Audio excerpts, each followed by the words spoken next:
Mis hermanos en la fe de nuestro Señor Jesucristo. Esta ocasión yo estoy muy emocionado porque vamos a entrar a un tema que no deja de tener su complicación, pero también no deja de tener sus riquezas, como es la profecía. ¿Alguna vez usted se ha preguntado qué cosa es la profecía? Yo se lo voy a decir de manera muy sencilla.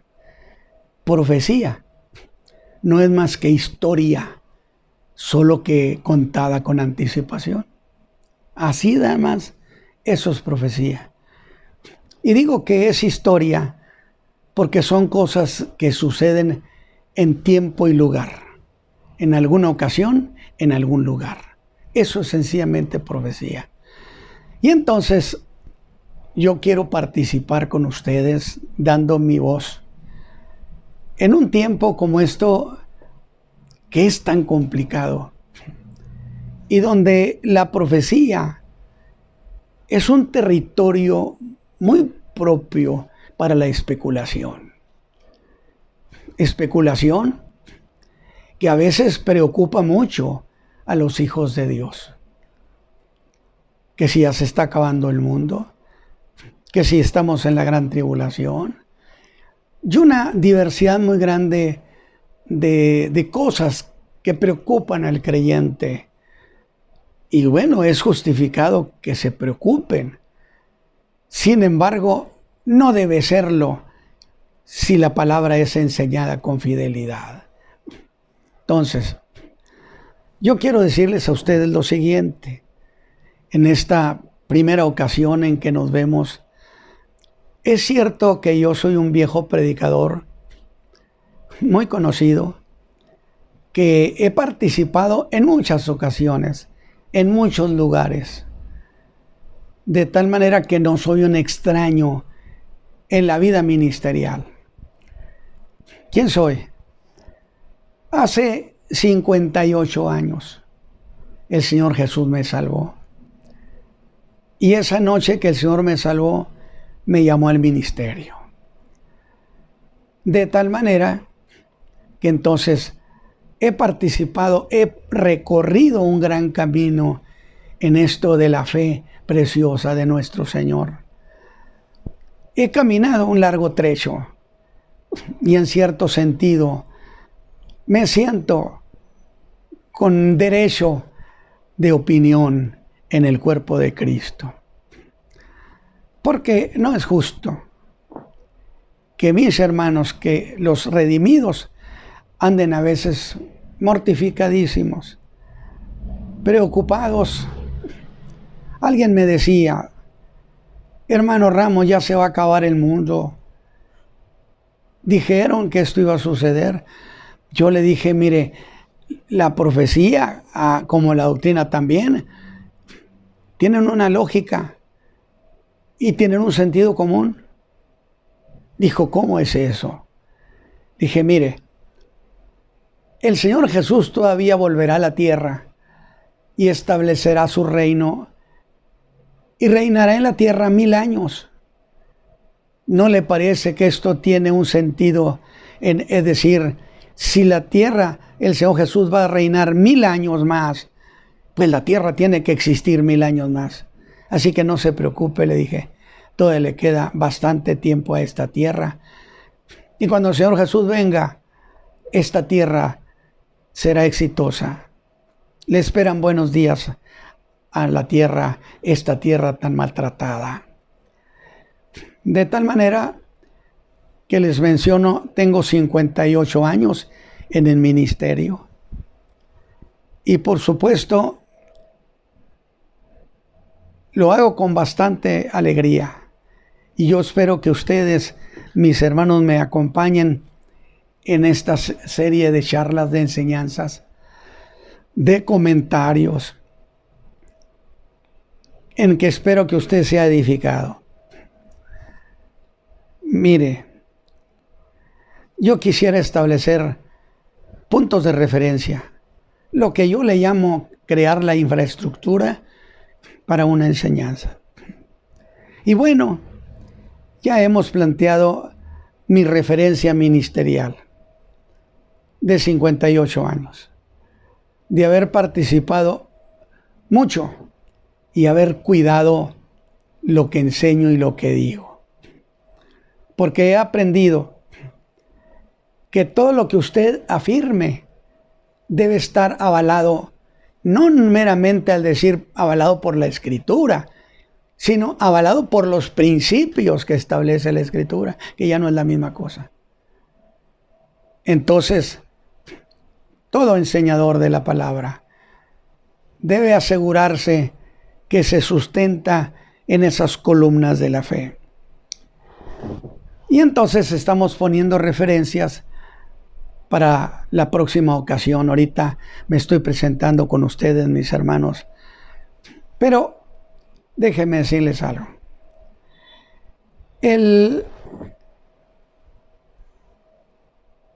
Estamos conscientes y esperando que el Señor Jesús venga de nuevo a la tierra.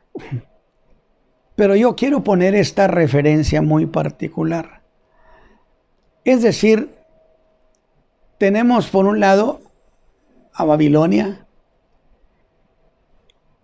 que en la persona del rey Nabucodonosor se llevó cautivos a los hijos de Israel o a los judíos, porque ya los hijos de Israel los habían llevado 750 años allá a Salmanasar, el rey asirio, que había hecho una embestida y una dispersión años antes. Por consecuencia, cuando vino Nabucodonosor, allá por el año 606, a quien se llevó fue precisamente a los judíos, a los que vivían en Jerusalén. Pero ¿por qué hago esta referencia?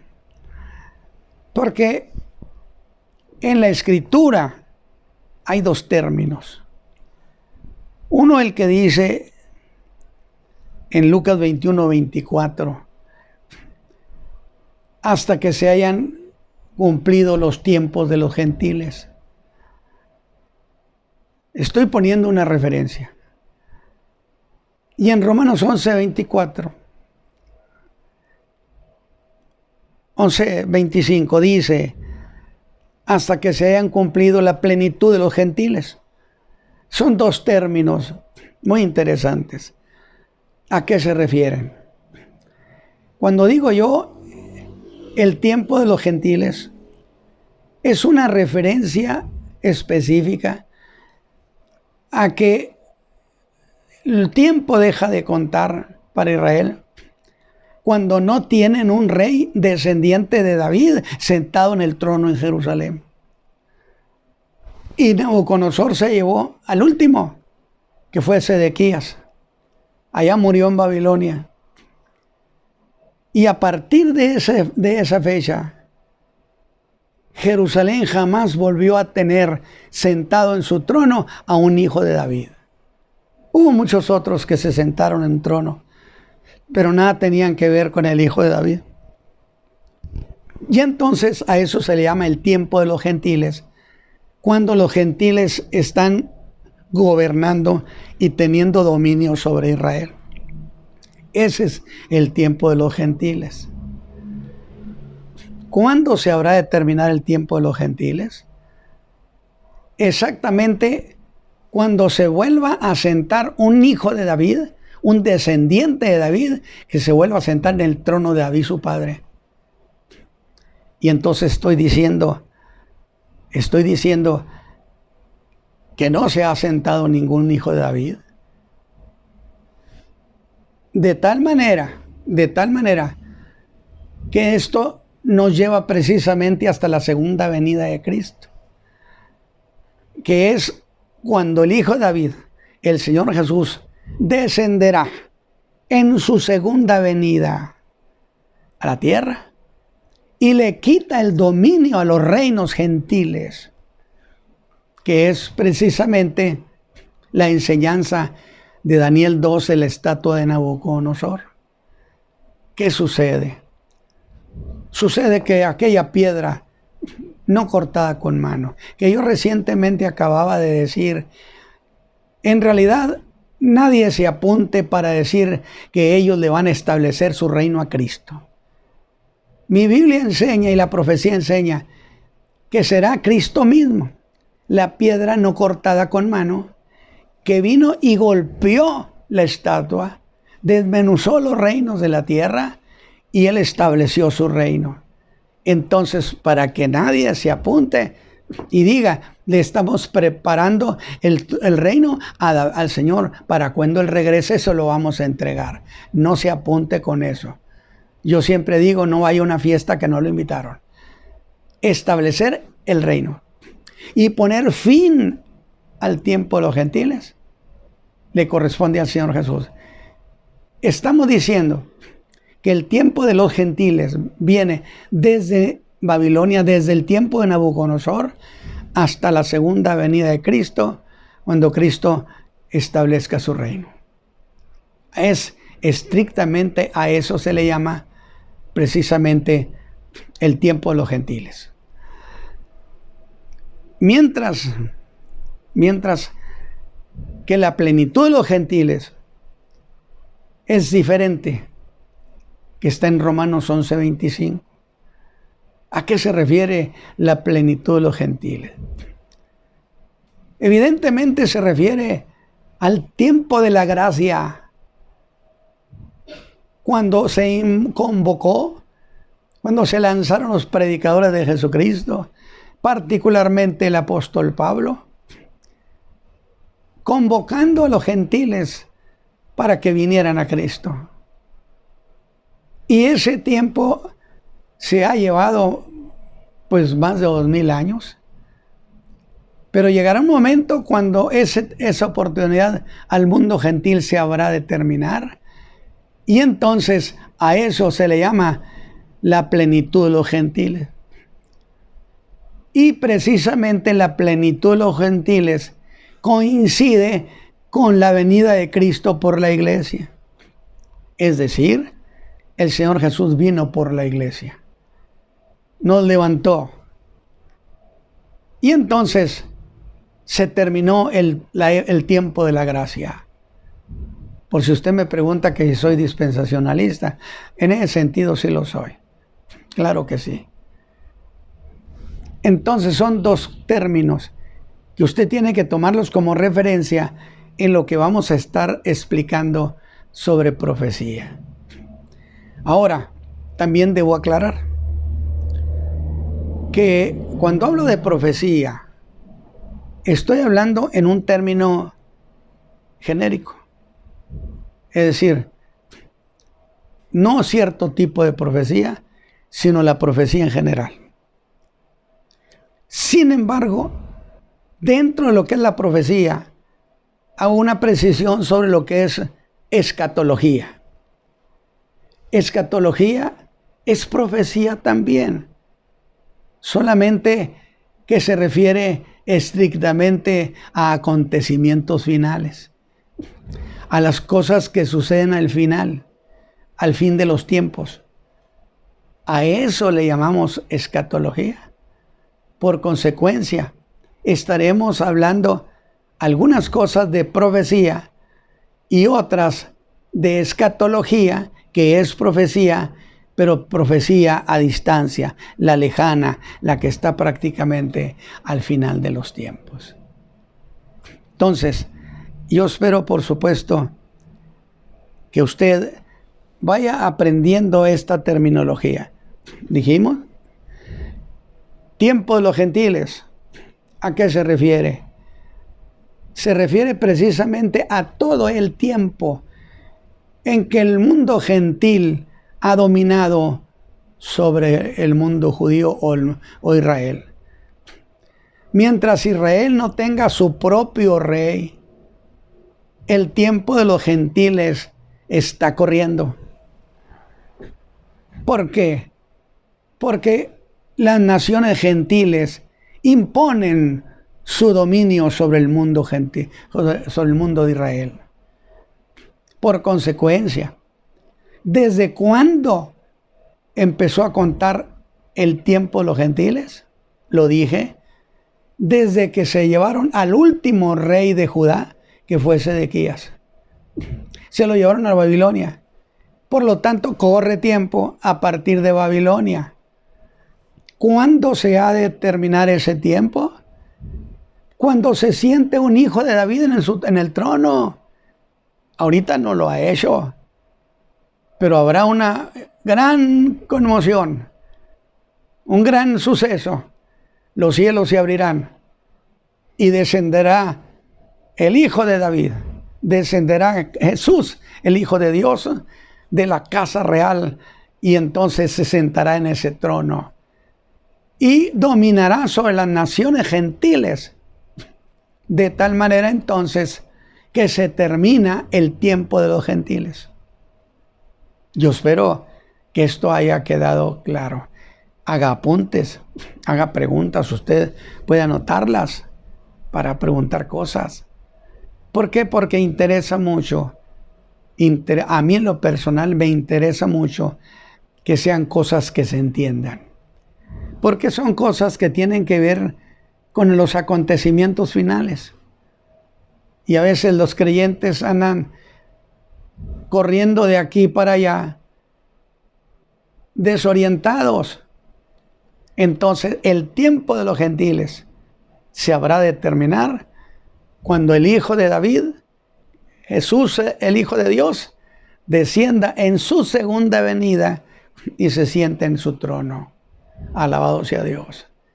Por eso decimos que la segunda venida, en la primera venida de Cristo, yo dije en un mensaje reciente, el Señor Jesús vino para cumplirle la promesa a Abraham. Porque alguien dice, vino a reinar y no pudo reinar. Discúlpeme, si Cristo hubiera venido en su primera venida a establecer el reino, lo hubiera establecido. ¿O usted piensa que sería un fracasado? No lo estableció, ¿sabe por qué? Porque no vino a establecerlo. Vino a cumplirle a Abraham la promesa de que él iba a bendecir a las familias de la tierra, cosa que hizo en la cruz del Calvario. Muy bien. Mientras que el otro punto de referencia es la plenitud de los gentiles. ¿A qué se refiere la plenitud de los gentiles, mi hermano? Se refiere estrictamente al tiempo en que los gentiles son convocados a la salvación, que es el periodo que le llamamos el periodo de la gracia, donde hay una convocatoria. Vengan todos los que quieran. Y entonces ese tiempo, ¿cuándo empezó, hermano Ramos?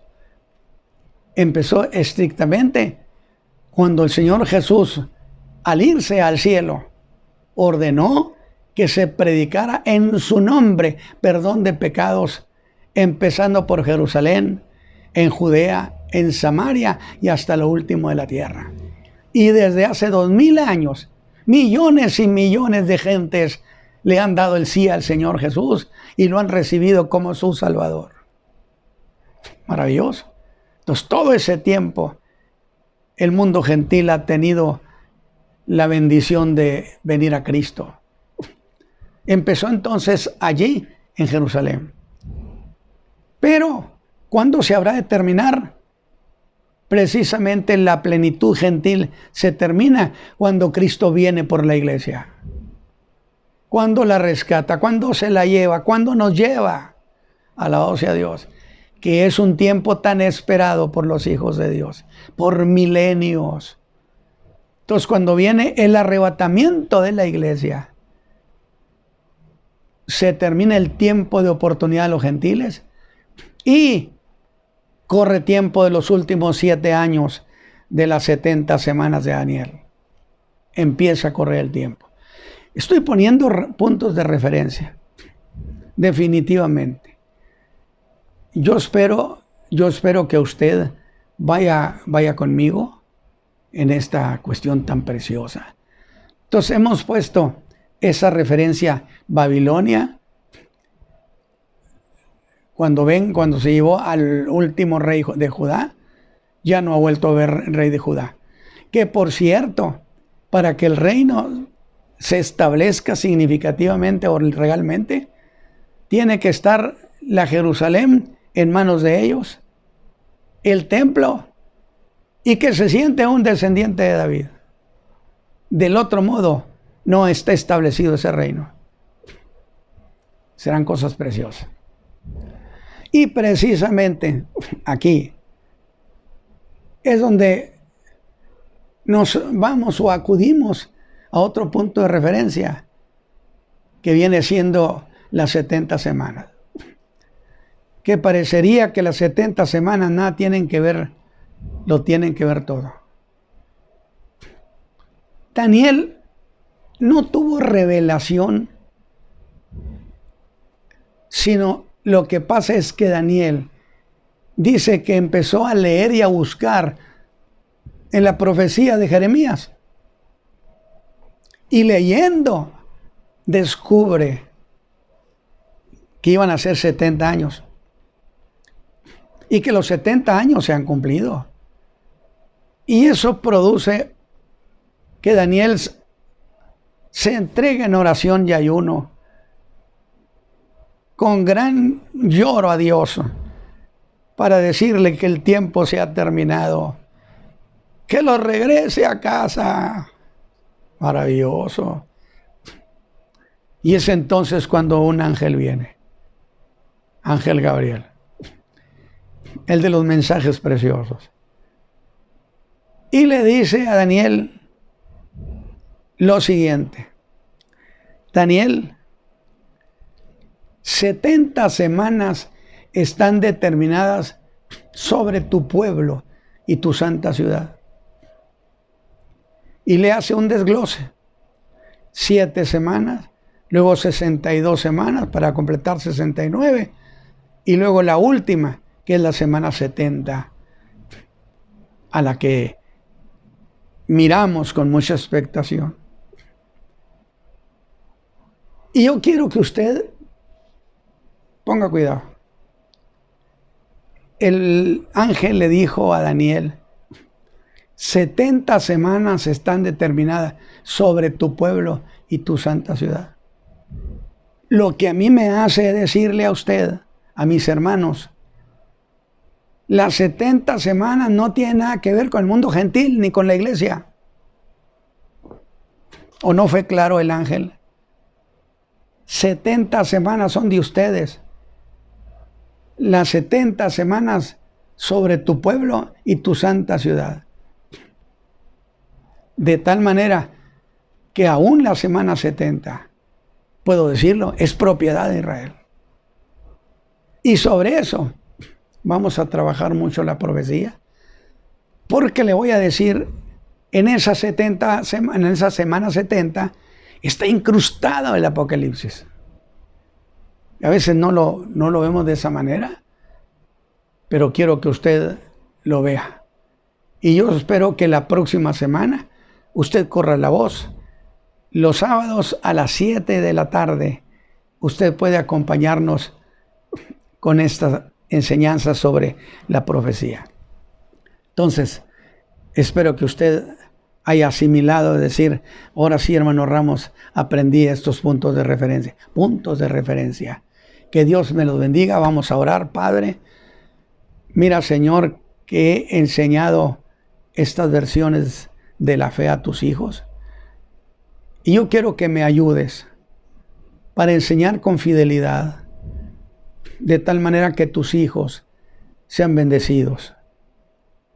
Bendícelos por Cristo Jesús. Amén.